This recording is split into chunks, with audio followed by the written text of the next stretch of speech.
Dr. Eugene Kemp.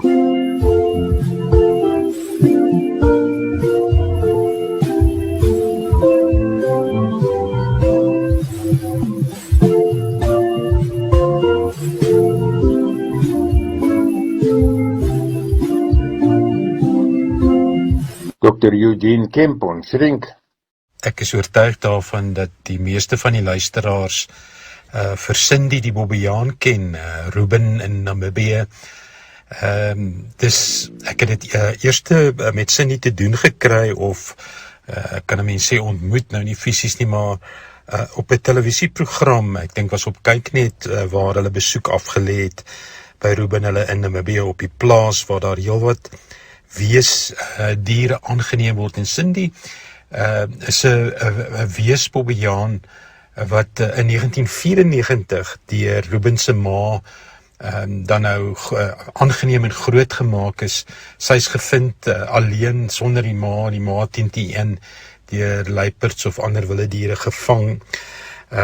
Maar die hele Cindy is 'n absolute glanspersoonlikheid, saam met Ruben op sosiale media met 'n hele klomp 1000 miljoen plus kykers of volgelinge.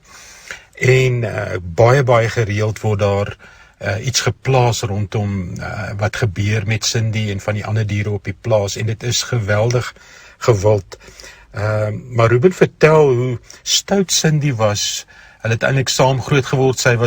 Sy's eintlik 'n jaar of 2 ouer as hy, maar hoe sy selfs as klein bobbejaantjie gereeld kos sou steel en dan weghardloop, en hoe hulle haar moes dissiplineer, en hoe moeilik dit was ook, die hele dissiplineringsproses, hoe sy agter 'n gordyn sou gaan wegkruip en dan steek net die tone uit, en dan baie ontsteld was as 'n mens dan daar sou kry.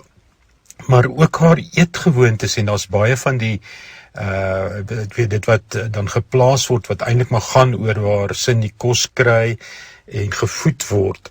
Maar hoe sy ook dan altyd eers iets wat rooi is, sien nou maar daar's 'n klompie lekkers, ek dink nou maar aan Smarties, dan sal sy altyd eers die rooies uitsoek. Interessante goed wat mense kan gaan kyk na, en daar's geweldig baie om te kyk. Haar dieet van vaste voedsel staan in sterk kontras met die weesbabas wat dan nog melkformule kry.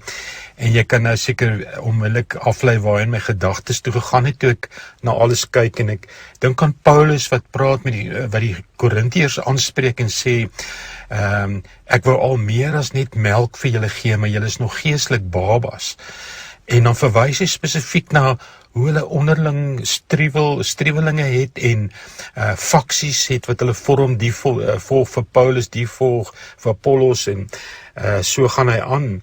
En so lees ek ergens skryf iemand, immaturity is revealed less by doctrine than by how we handle difference, conflict and ego. En ek kyk so na my eie hart, en ek kyk na medegelowiges, en ek wonder of ons nie eintlik maar nog net op melk is nie. Ons dink ons is al ver gevorderd, maar die manier hoe ons verhoudings hanteer, hoe ons sukkel om te vergewe, hoe ons sukkel om die ego uit die pad uit te kry, sê vir my dat ons nog nie gereed is vir die vaste kos nie. En ons almal weet dat as 'n kind, 'n baba, net by melk bly, kan hy nie opgroei na volwassenheid nie. Kom ons word weer honger vir vaste kos.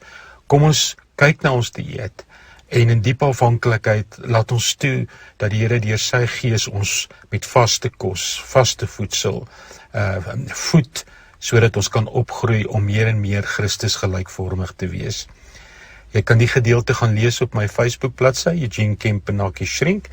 Kan vir my skryf, eugenekemp@me.com.